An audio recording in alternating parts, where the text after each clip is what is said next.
Navya, you're the Instagram sort of product of the Instagram generation, and Instagram is full of filters and ways to make us feel better about ourselves. But sometimes we, and especially young girls, and study after study shows this, end up feeling worse about ourselves because everybody else seems to look better, thinner, happier.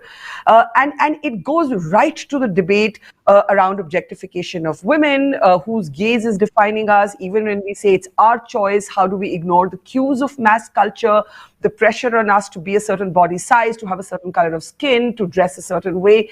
Have you gone through that struggle? And as a young feminist, how do you navigate that? What would you say to, young women your age?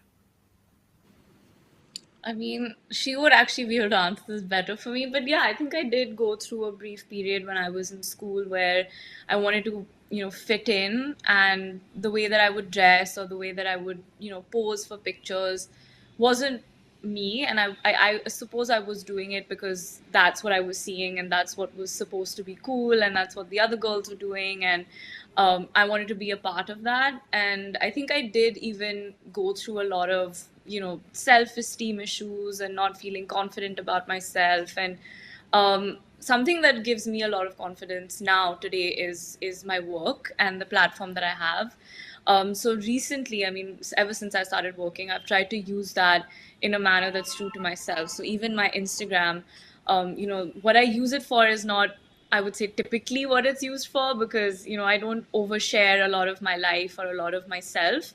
But I try to put out a lot more about my work and issues that I'm fighting for or talking about. And I think that gives me confidence. I no longer feel like I want to fit in, or do what everybody else is doing. I want to bring something fresh, something new, use the platform for something that it might not have been used for before. Because I think that there's so many people today, especially young people, who are on Instagram. And like you said, there is so much of, the filters and the glamour that we see. I really want people to also use it to educate themselves, to be more aware. And if I can use my platform to do that, then I think that's what gives me a lot of confidence today. I mean, thank you for saying that, because I keep telling every young woman I encounter that nothing will make you feel better about yourself than the central passion of your life, whatever that is. I mean, it can be writing a book, it can be, cooking a great meal, it can be whatever it is. But your self-esteem, I think in the end, all of us, it comes from what we love to do. But Shweta, as a mom, like you said, it's a rite of passage, and I agree with you. But then again, we live in this very different culture. This generation, Navya's generation, there's almost a sort of danger of the virtual being treated as the real.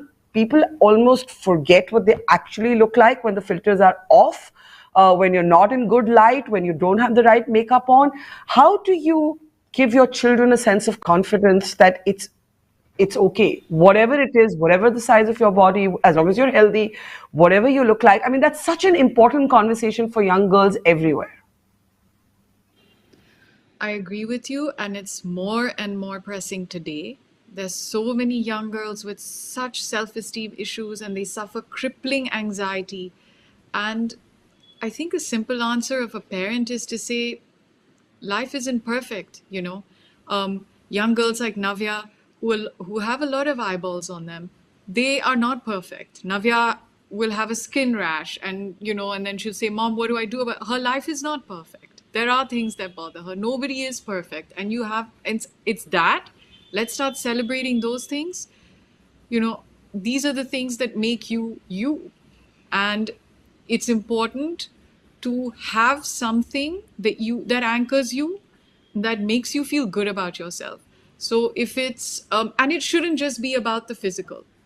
It has to be something beyond that. You have to have passions that are just beyond how you're looking on a little screen. And I think maybe taking some time out from this obsessive scrolling. I know it's easier said than done. Even me, I'm unable to control it, because a lot Yeah. of us, you're waiting in a waiting room, chalo, okay, you look through Instagram.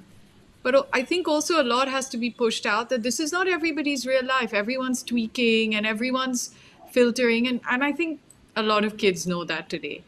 And as parents, we have to be there with our good old fashioned 80s and noughties sort of ethic, and say, get on with it. This is not real life. And I think no one knows better how to navigate social media and what comes with it than this lot, because I mean, if I when I get trolled or if I get a nasty comment, I'm in shambles, and for them it's, yeah, what, it's not a big deal. So I think also they learn not to take it so seriously.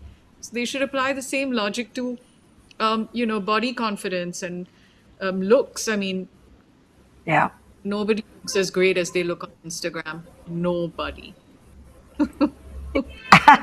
Absolutely. But Navya, I agree with your mom that like trolling, many of you have a thick skin about, some of us have acquired it, but body confidence, it is actually a real issue. And this is not, one would say this is an elite concern, but no, this notion of the self image and the selfie is now in every small town, in every small village. And I just worry about what it's doing to self confidence. And I wonder if you could use your own journey to shine a light on what you don't want other young girls to go through. I mean, like I said, there was a period, when I was in school where I did, want to be like the other girls, and I didn't really look like them, especially, when you're going through that phase of growing up during puberty. Girls grow up at different ages, your body changes at different ages. Not everyone's going to look the same. And yeah, there were definitely times when I felt that, I'm not growing up as fast as them, or, I don't. Also, you were in a boarding school with mainly Caucasian girls. You were Yeah, Indian, so that I was. was. That's true. I was in a boarding school with, in England. So there weren't many girls who looked like me either. There were a lot of them were British, European, and that's also when I realized that, I look different to them, and their body, the way that they look, is completely different to how we as Indian women look, whether it's our skin, our hair, and I think that was probably when I started accepting myself a bit more, appreciating it a bit more, because I did look different to them, and I was. Even the way that I talked was different. The kind of culture that I came from was different. And I think it's when you're thrown into a room with people who are completely different to you is when you start realizing things about yourself that actually make you very special, that you're special enough to be different to a girl, a room full of girls who don't look like you. And I think that's when I started appreciating it a lot more.